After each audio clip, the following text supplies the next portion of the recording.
लो, आवाज़ आ रही है। आज हम SBI PO मेंस 2021 का क्वेश्चंस को हम डिस्कस करते हैं। ठीक, सबसे पहले हम ये DI को देखेंगे। ये DI पूछा गया था 2021 वाले मेंस में, SBI PO के मेंस में, जो लेटेस्ट एग्ज़ाम का है। उसको हम देखते हैं कि कैसे इसको बनाना है। चलो स्टार्ट करते हैं। सबसे पहले आप लोग ये क्वेश्चंस को नोट डाउन कर लेंगे या अपने अपने मोबाइल में या लैपटॉप में इसे डाउनलोड कर लेंगे किसी वेबसाइट से 2021 वाला क्वेश्चन। ठीक है, स्टार्ट करते हैं हम। ओके, चलो, नहीं तो नोट डाउन करके लिख लेना। चलो, इस DI में कहा गया है there are two company A and B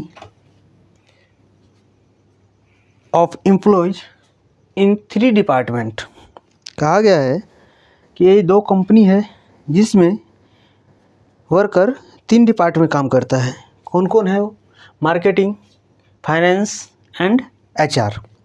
ठीक, उसके बाद कहा गया है, इसमें दिया गया है कंपनी A में there are 64 existing employees in A, company A, and 2 employees in each department were added.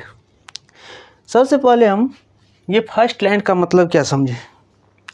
यहाँ ये जो फर्स्ट लाइन है, there are 2 company A and B employees in 3 department, marketing, finance and HR। इसका मतलब क्या हुआ?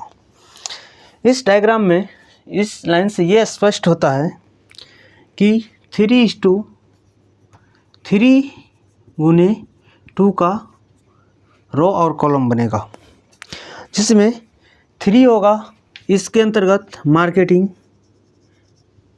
Marketing, finance and HR आएगा, और ये 2 कंपनी है A एंड B। मतलब डायग्राम ऐसे कुछ बनेगा जो इस तरह से है। यहाँ पर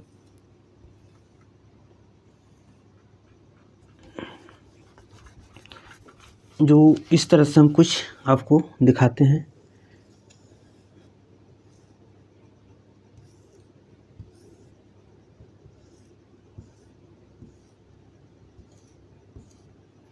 ठीक है, यहाँ से यहाँ तक कंपनी A है, यहाँ से यहाँ तक B है, यहाँ HR है, फाइनेंस है, मार्केटिंग है, यहाँ एग्जिस्टिंग होगा, यहाँ एडेड होगा।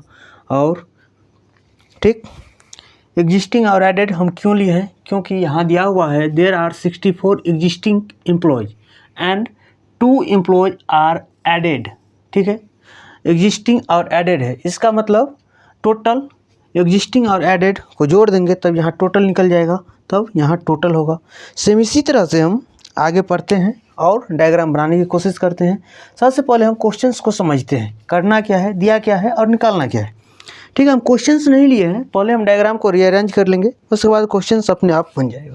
सबसे बड़ी बात होती है डायग्राम में अरेंज करना। ठीक है, ये टाइम टेकन का है, पढ़ते हैं। Company A, there are 64 existing employee in A and 2 employee in each department were added. मतलब कंपनी A में 64 एग्जिस्टिंग एम्प्लॉय है। ठीक है, और सभी डिपार्टमेंट में 2-2 ऐड किया गया है।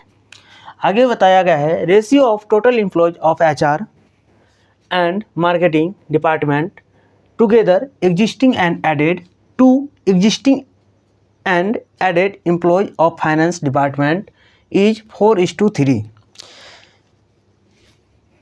यहाँ इस क्वेश्चंस में सबसे कंफ्यूजिंग लाइन एक ही है, वो है, सबसे कंफ्यूजिंग लाइन ये है, ratio of employees of HR and marketing department together existing and added to existing and added employees of finance department is 4:3। सबसे ये लेंदी कॉम्प्लिकेटेड लाइन है, इसको समझना है।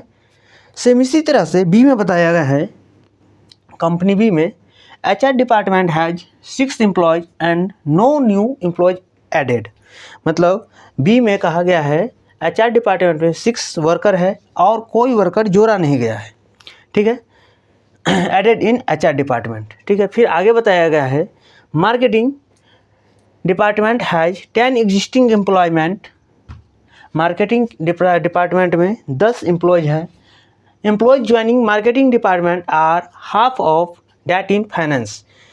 मतलब यहाँ ये इसमें समझना है, एम्प्लॉय ज्वाइनिंग मार्केटिंग, ज्वाइनिंग मतलब एडेड वाला पार्ट में employee joining marketing department are half of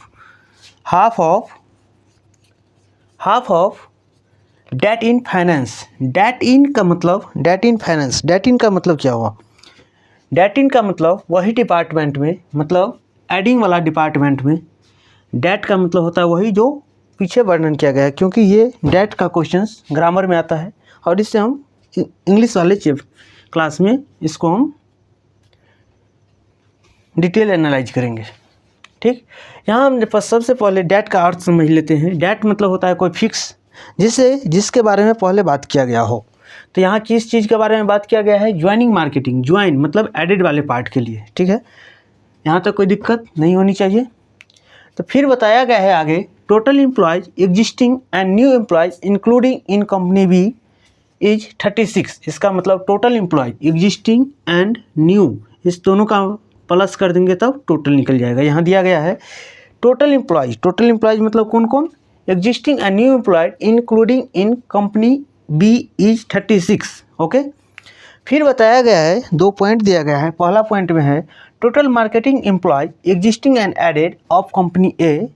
total marketing department में जितना है वर्कर्स कंपनी ए में 6 more than that of B, इससे 6 अधिक है डेट ऑफ बी। मतलब डेट ऑफ बी मतलब मार्केटिंग डिपार्टमेंट जितना है उससे 6 अधिक है, ठीक। टोटल जितना है मार्केटिंग में उससे बी में, मार्केटिंग डिपार्टमेंट बी में उससे 6 अधिक है किस मार्केटिंग डिपार्टमेंट ए में, ठीक।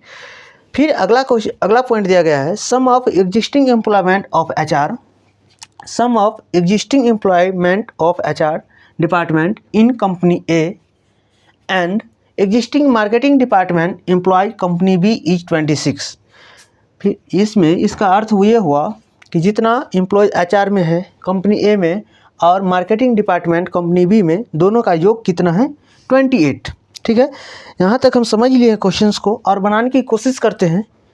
इसको हम मिटा रहे हैं क्योंकि स्पेस नहीं है और हम बारी बारी से समझते हैं और इसको सॉल्व करने की कोशिश करते हैं।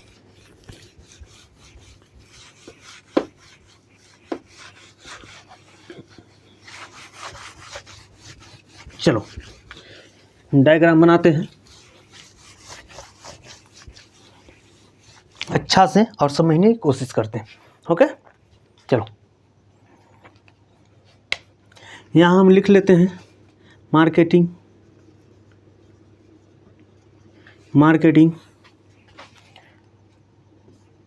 फाइनेंस HR, ठीक है, कोई दिक्कत?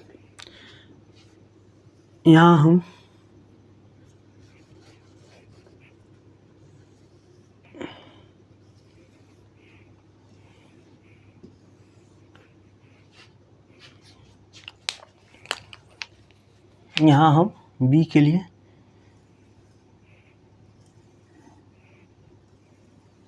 चलो डायग्राम हम कंप्लीट कर लिए हैं।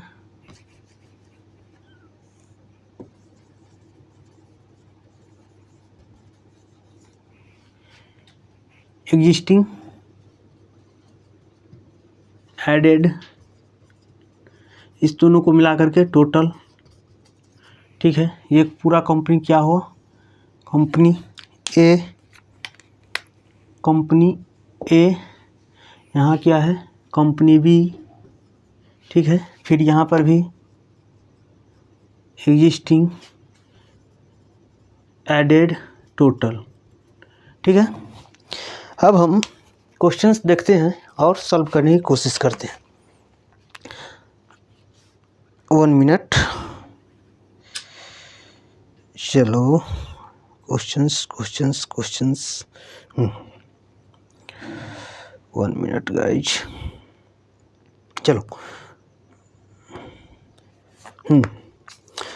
बताया गया है कि दो कंपनी है एचआर, हम लिख लिए हैं सारा कुछ, ठीक है, ए और बी, मार्केटिंग, फाइनेंस और एचआर, ठीक है। कंपनी ए में बताया गया है there are 64 existing employees in company A. यहाँ पर है टोटल कितना है कंपनी ए में, 64 एम्प्लॉयज है, ठीक है।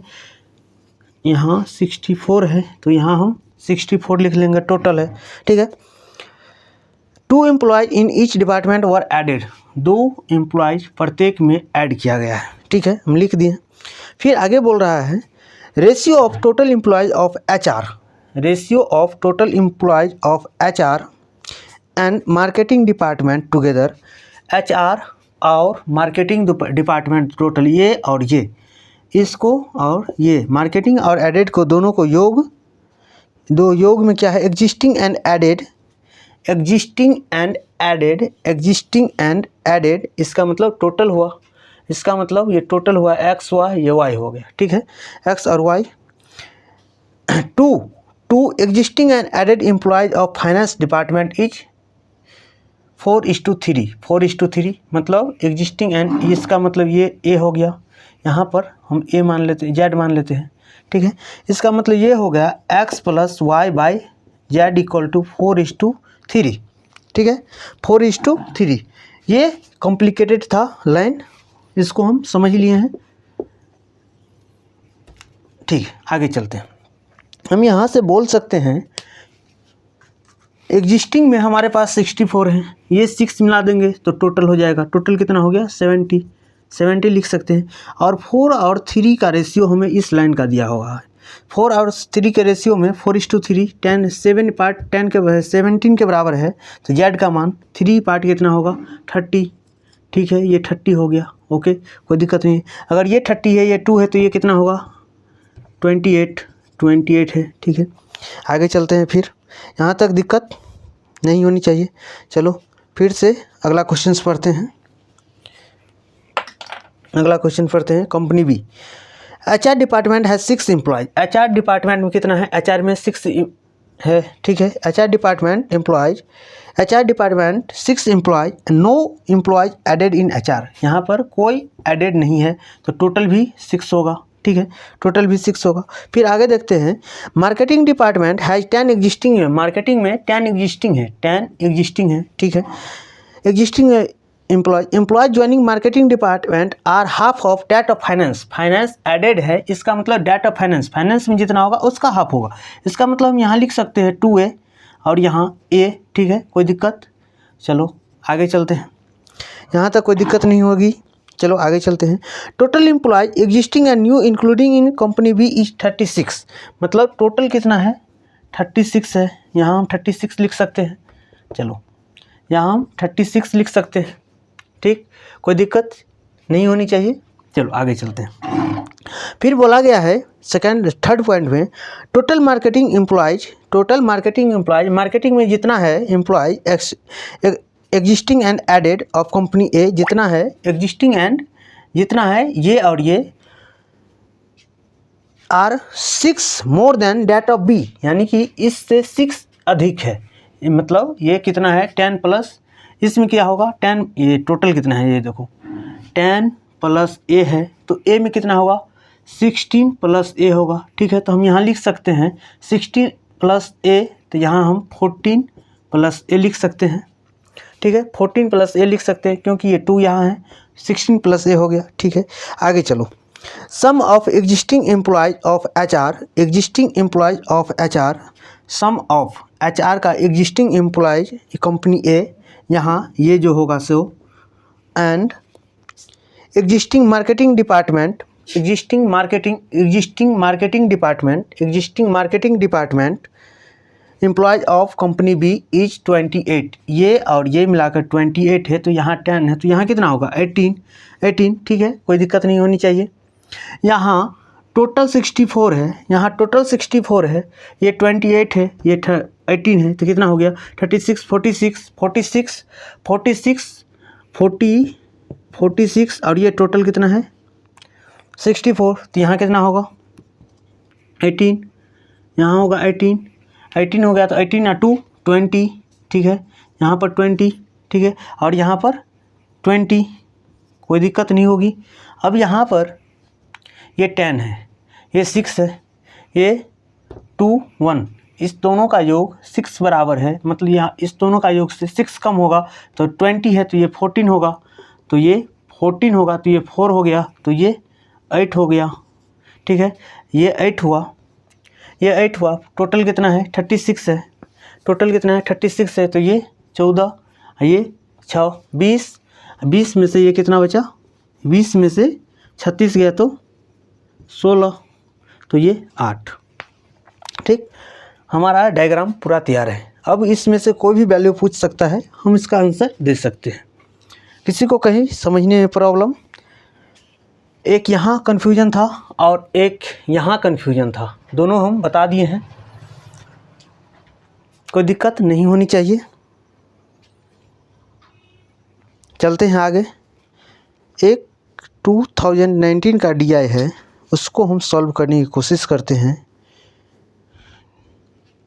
चलो, यहाँ तक किसी को समझने में पूछ सकते हैं।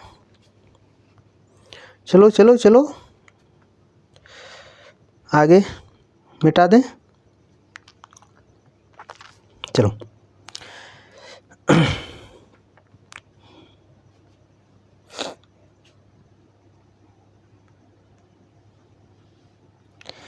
ये 2019 का एक DI है, इसको हम मिटाते हैं और सॉल्व करने की कोशिश करते हैं।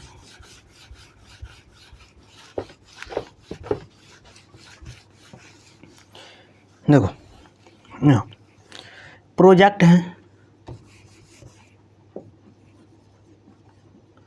प्रोजेक्ट है ABC, ठीक। Case first, case first, case second, number of worker, number of workers, number of workers, ठीक है, days required, days required, days required, ठीक है। प्रोजेक्ट है, ये प्रोजेक्ट है, बोल रहा है नंबर ऑफ वर्कर्स, पहले में X है, ठीक है,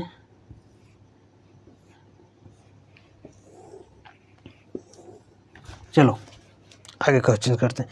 पहले में X है, दूसरा में Y है, तीसरा में Z²। अगर डेज रिक्वायर्ड है कितना 88 है, सेकंड में Y-1 है, थर्ड में 75 है, फिर नंबर ऑफ वर्कर्स X+8 है, केस टू में X+8 है, तब 66 डेज लगता है।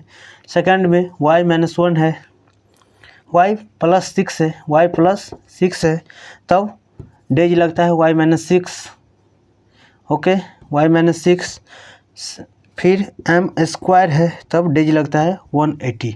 तब यहाँ पर पूछा गया है 51 क्वेश्चन नंबर है, if in team P total number of workers equal to 0.5 Z गुने 2M, then what is the number of days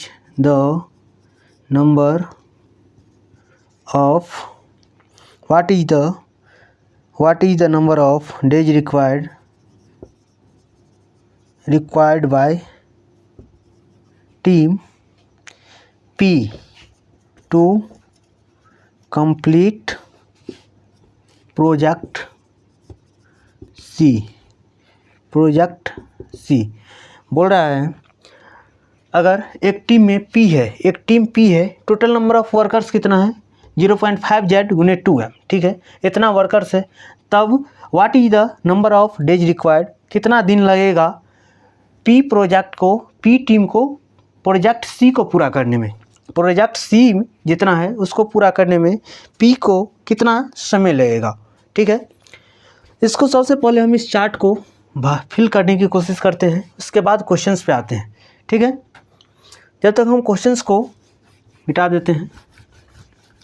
चलो सबसे पहले हम ये भरने की कोशिश करते हैं, ये भरेगा कैसे। चलो स्टार्ट करते हैं।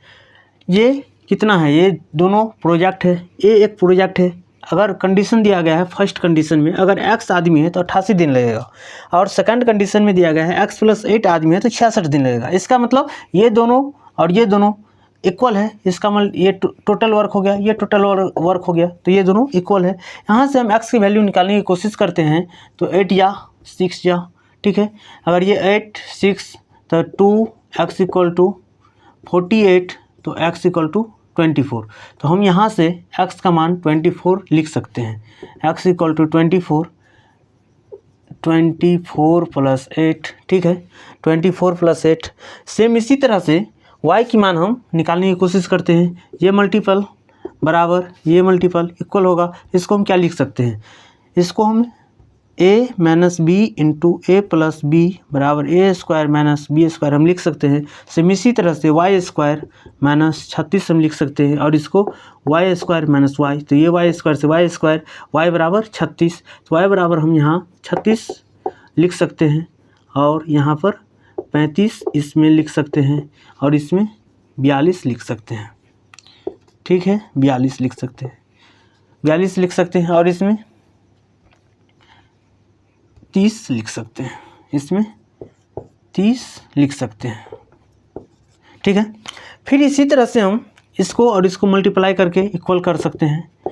ठीक है, तब z/m = 180² / 75। यहाँ से हम काट सकते हैं 36 25 z/m = 6/5, ये रेशियो है। ठीक, अब हम यहाँ से क्वेश्चंस पे चलते हैं। ये हम सारा चीज़ भर लिए हैं, यहाँ हम सारा कुछ फिलअप कर लिए हैं, कोई दिक्कत नहीं होनी चाहिए। अब क्वेश्चंस पूछ रहा है, अब क्वेश्चंस पर हम चलते हैं। क्वेश्चंस है टीम P में कितना वर्कर्स है, इसको हम मिटा देते हैं, 6/5 लिख देते हैं। z = m, z 6 m = 5, z = 6, z = 6, z = 6 m z/m 5। ठीक, चलो अगर P में आदमी दिया गया है 0.5 z × 2m, 0.5 z का मतलब क्या है, 0.5 z का मान कितना है, z 6 है, गुने 2:5 कितना हुआ, 3 10 13। ठीक है, 3 10 13 नहीं, 3 10 30, ठीक है, इतना हुआ। फिर पूछ रहा है कंपनी C मतलब प्रोजेक्ट C में कितना दिन लगेगा। प्रोजेक्ट C कितना है, प्रोजेक्ट C कितना है, प्रोजेक्ट C 36 × 75 बराबर 30 × x, इसको मान निकाल देंगे तब हमारा आंसर आ जाएगा। ठीक है, ये टोटल वर्क हो गया, हमें 30 दिन लगेगा, लेकिन x का मान हमें रिक्वायर्ड डेज पूछना है, रिक्वायर्ड डेज x है, तब इसको काट करके निकाल सकते हैं। कितना निकलेगा, 3 10 3 12, ठीक, 3 18 होगा, 18 2 5 9 5 15,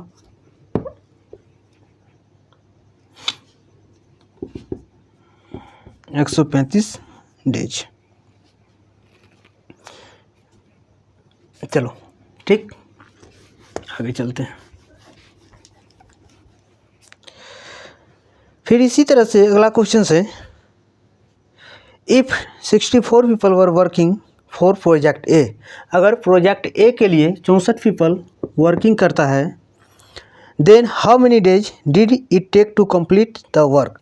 अगर 64 पीपल वर्किंग करता है प्रोजेक्ट ए के लिए तो कितना दिन का समय लगेगा, 64 × x, इतना दिन लगेगा, इतना टोटल वर्क है। लेकिन प्रोजेक्ट ए में कितना, प्रोजेक्ट ए में काम कितना है, 24:88, ठीक है। यहाँ से हम काट सकते हैं 8 11 8 8 या 8 3, x = 33 डेज रिक्वायर्ड होगा। ठीक है। फिर सेम इसी तरह से अगला एक क्वेश्चन है, if 0.5y people work in project B for 10 days. अगर फिर से बोल रहा है 0.5 z 0.5y work on project B for 10 days, 10 days के लिए वर्क करता है, ठीक है। And then 0.5y more people join the project, then how many days will taken to project the complete the project B के project में कितना समय लगा। इतना काम कर रहा है 10 दिन तक, 10 दिन के बाद इतना और आकर के जुड़ गया, तो y का मान कितना है, y का मान 36, तो ये 18 × 10 इतना वर्क हो गया है। लेकिन हमारे पास टोटल वर्क कितना है, टोटल वर्क कितना है, कितना 26:25, ठीक है। इसको हम कैसे लिख सकते हैं, 18 × 17 लिख सकते हैं। ये 10 दिन का काम हो गया है, तो बचा है कितना दिन का काम, 60 दिन का काम बचा है, 60 दिन का काम बचा है, और 18 आदमी और आ गया है, तो मतलब 36 आदमी हो गया है। लेकिन 18 आदमी का 60 दिन का काम बचा है, तो 36 आदमी का कितना दिन का काम बचेगा, 30 दिन का, ठीक है। तो 36 आदमी इस काम को कितना दिन में कर सकता है, 30 दिन में, 30 डेज। लेकिन टोटल वर्क हमें टोटल टाइम पूछ रहा है, ये 30 डेज 36 आदमी क्या है, और ये 10 डेज 18 आदमी, तो टोटल कितना हुआ, 40 डेज हमारा रिक्वायर्ड है, ठीक है। किसी को प्रॉब्लम समझने में, फिर से समझते हैं इस क्वेश्चन को, शायद समझ में नहीं आया होगा। बोल रहा है 0.5y 10 दिन तक काम करता है प्रोजेक्ट बी के लिए, और 10 दिन के बाद 0.5y और आ जाता है आदमी, तब उस काम को टोटल कितना दिन में समाप्त हुआ, वो हमें टोटल रिक्वायर्ड डेज हमें पूछ रहा है। तो 0.5y 10 डेज के लिए काम किया, इसका मतलब 18 × 10 मतलब 10 दिन तक, 18 आदमी 10 दिन तक काम किया है। लेकिन टोटल हमारे के पास कितना है, 18 × 70 काम है, ठीक है। लेकिन हमारे पास 18 × 10 हो गया है, और 18 × 17 हमें करना है। तो ये 10 दिन का हो गया, तो बचा है कितना, 60 दिन का। लेकिन 18 आदमी और आ गया है, 18 आदमी और आने से टाइम हाफ हो जाएगा। एक काम को जैसे कि हम ऐसे समझ सकते हैं, इसको हम मिटा रहे हैं, 2 आदमी किसी काम को 10 दिन में पूरा करता है, और अगर ये 4 आदमी आ जाए तब ये काम कितना दिन में पूरा हो जाएगा, तो 5 दिन में हो जाएगा। सेम इसी तरह से 18 आदमी 60 दिन में पूरा करता है, तब 36 आदमी इसी काम को 30 दिन में कर सकता है। तो हमें पूछ रहा है टोटल डेज कितना होगा, तो 30 + 10 = 40 डेज, ठीक। दिक्कत, चलें आगे। 2019 की एक और DI सॉल्व करते हैं, उसके बाद अगला DI कल करेंगे। कम से कम एक दिन में 3 DI करेंगे। चलो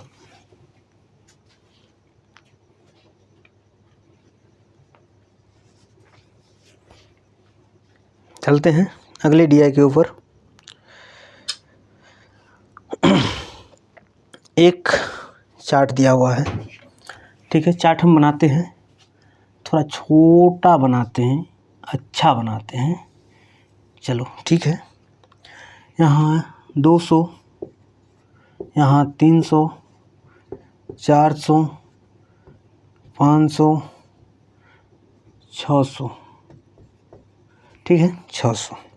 यहाँ 0, 10 5, 10, 15, 20, 25, ठीक, कोई दिक्कत नहीं है।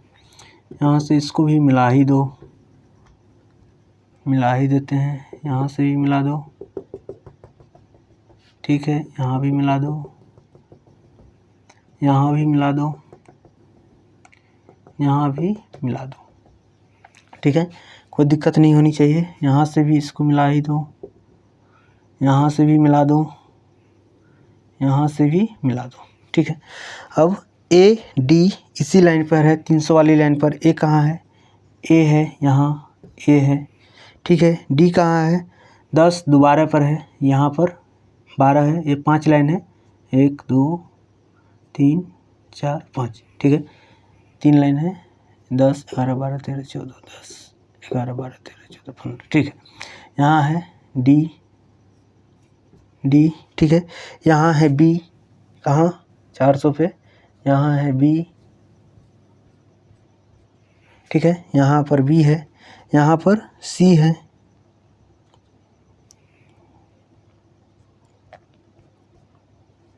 यहाँ पर सी है, यहाँ पर बी है, ठीक है। अब कह रहा है क्वेश्चंस पढ़ते हैं।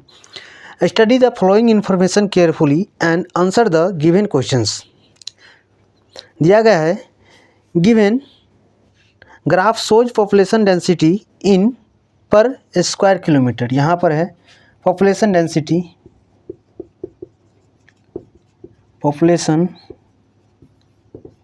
डेंसिटी पर स्क्वायर किलोमीटर, ठीक है। और ये है land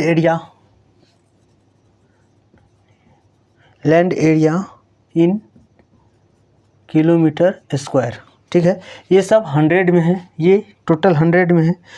and land area in square kilometer of 4 different village A, B and C and D in the year 2001 year का है ये डायग्राम आर गिवन, ठीक है। कोई दिक्कत नहीं होनी चाहिए। आगे चलते हैं। दो फार्मूला दिया गया है। पहला फार्मूला है पॉपुलेशन डेंसिटी का, population density equal to total population of the village, total population of the village बट्टे लैंड एरिया, ठीक है। फिर सेकंड दिया गया है gender ratio equal to total number of male in village बट्टे total number of female in village is to 100, ठीक है। ये फार्मूला दिया गया है। ये सब 100 में है, ठीक है। ये सब 100 में है और ये 100 में भी है। पॉपुलेशन डेंसिटी दिया गया है स्क्वायर किलोमीटर में, ठीक है। पहला क्वेश्चन है find gender ratio of village A. Find gender ratio village A पूछ रहा है। विलेज ए कहाँ है? Village A find gender ratio of village A if the population of female in the village A is 24। A में female कितना है? Female in A equal to 2400, ठीक है। जेंडर रेशियो हमें पूछ रहा है। जेंडर रेशियो सबसे पहले हम टोटल पॉपुलेशन निकालेंगे, उसके बाद मेल और फीमेल को डिवाइड करेंगे और जेंडर रेशियो निकल जाएगा। तो सबसे पहले हमें टोटल विलेज का रेशियो कितना है वो हमें निकालना है, ठीक है। पॉपुलेशन डेंसिटी कितना है ए के लिए? 300 इक्वल टू टोटल पॉपुलेशन हमें मालूम नहीं है तो एक्स। लैंड एरिया कितना है? लैंड एरिया 20 है, ठीक है। तो एक्स टोटल इक्वल टू कितना हुआ? 6000 पॉपुलेशन है। मेल इतना है, फीमेल 2400 है तो मेल कितना होगा? मेल इक्वल टू कितना होगा? 3600। अब हमें जेंडर रेशियो निकालना है। जेंडर रेशियो कितना होगा? Gender ratio equal to male कितना है? 3600 बट्टे 2400 गुने 100, ये कट गया तब कितना होगा? 4 6 100 25 150 आंसर, ठीक है। यहाँ तक किसी को दिक्कत नहीं होगी समझने में। और इसी के बेस पर 4 और क्वेश्चंस दिया गया है। 4 नहीं 54 2 56 3 क्वेश्चन और दिया गया है। उसको हम देखते हैं और बनाने की कोशिश करते हैं। सबसे पहले इजी और बहुत भयानक लैंग्वेज वाला हम देखते हैं। बताया गया है if total number of female in 2001 ratio of total population of B that of E is 1:4। बताया गया है 2001 में ratio of total population B और ई का 1:4 है। 1:4 है बी और ए का टोटल पॉपुलेशन बी का कितना होगा, टोटल पॉपुलेशन बी के लिए कहाँ है, बी 400 इक्वल टू विलेज नहीं मालूम है, टोटल एक्स है, लैंड एरिया कितना है बी के लिए 6 है, तो एक्स इक्वल टू 24 है। ठीक है, तो ये अगर 24 है तो ये कितना होगा 96। ठीक है, 96 होगा। फिर बताया जा रहा है आगे, if the population density of E increase by 50% in 2010 find population of E in 2010। ठीक, अगर बताया जा रहा है अगर 2010 में पॉपुलेशन डेंसिटी 50% इंक्रीज हो जाता है ई में, अगर पॉपुलेशन डेंसिटी यहाँ पॉपुलेशन डेंसिटी 50% इंक्रीज हो जाता है 2010 में, तब बताया जा रहा है कि उसमें टोटल 2010 में पॉपुलेशन क्या है ई में। अगर देखिए यहाँ से ये और ये समानुपात है, कैसे समानुपात है, यहाँ पर टोटल पॉपुलेशन दिया हुआ है, टोटल पॉपुलेशन इतना है। ठीक है, अगर ये 50% यहाँ से देखो डेंसिटी, अगर ये यहाँ देखो लैंड एरिया कांस्टेंट है, सबसे पहले हम कांस्टेंट की बात करते हैं।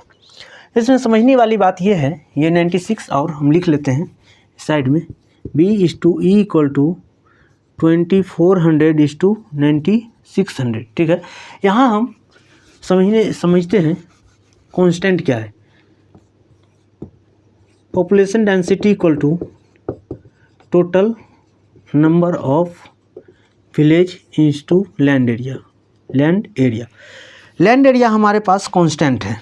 ठीक है, यहाँ कांस्टेंट है, तब ये बढ़ेगा।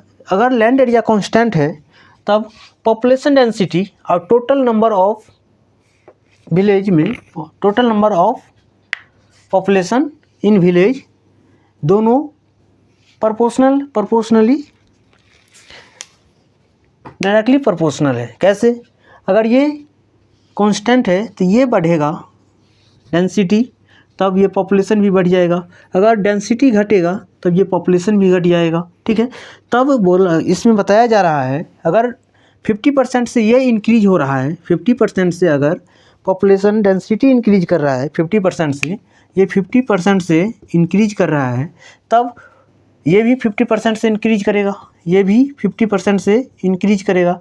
तब बताया जा रहा है 2010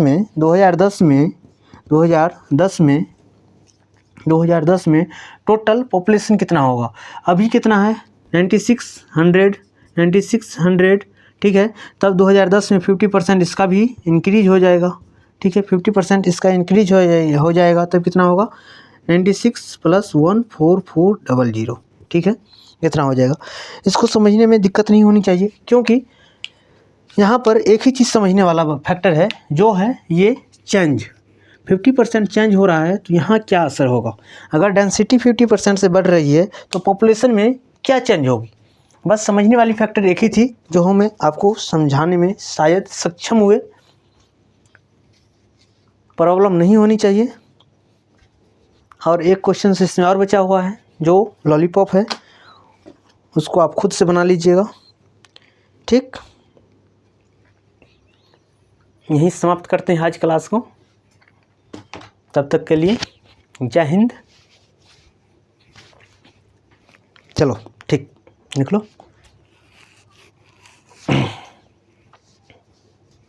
चलो कल करेंगे, कल 2018 के, और इसमें जो बचा हुआ क्वेश्चन है 2 DI और बचा हुआ है इसमें, और कुछ अच्छे क्वेश्चंस भी है जो अर्थमेटिक के बेस हैं, उसको कर लेंगे, और ये 2019 का मेंस ख़त्म हो जाएगा। इसके बाद 18, 17, 16 ठीक चलते हैं।